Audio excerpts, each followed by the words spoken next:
बिस्मिल्लाहिर्रहमानिर्रहीम। मोअज़्ज़िज़ सामिन करामी, आज तक आपने इब्लीस के बारे में सुना होगा कि इंसान को हमेशा इबादत से गुमराह करता है। आज का वाकया इतना अजीब है कि जिसे सुनकर आप हैरत में पड़ जाएंगे।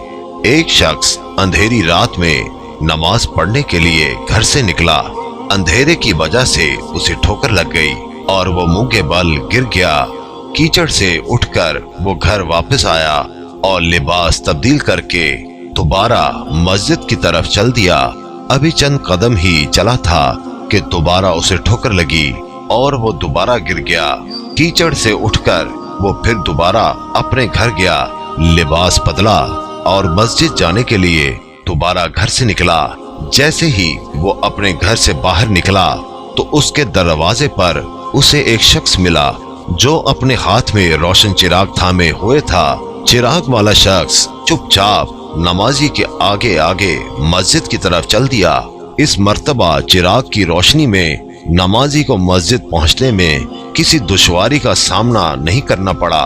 वो खैरियत से मस्जिद पहुंच गया। मस्जिद के दरवाजे पर पहुंचकर चिराग वाला शख्स रुक गया। नमाजी उसे छोड़कर मस्जिद दाखिल हो गया और नमाज अदा करने लगा। नमाज से फारिग होकर वो मस्जिद के बाहर आया। चिराग वाला शख्स उसका इंतजार कर रहा था ताकि उस नमाजी को चिराग की रोशनी में घर छोड़ आए। जब नमाजी घर पहुंच गया तो नमाजी ने अजनबी शख्स से पूछा, आप कौन हैं? अजनबी बोला, सच बताऊं तो मैं इब्लीस हूँ। नमाजी की तो हैरत की इंतहा न रही। नमाजी सोचने लगा, इब्लीस शैतान कैसे मुझे मस्जिद तक छोड़ सकता है? उसका काम तो लोगों को बहकाना है। तो शख्स ने बड़ी हैरत के साथ इब्लीस से पूछा, तुझे तो मेरी नमाज रह जाने पे खुश होना चाहिए था, तो फिर तुम चिराग की रोशनी में मुझे मस्जिद तक क्यों ले गए? इब्लीस ने जवाब दिया, जिसे सुनकर वो शख्स भी हैरान रह गया और आप सब भी हैरत में पड़ जाएंगे।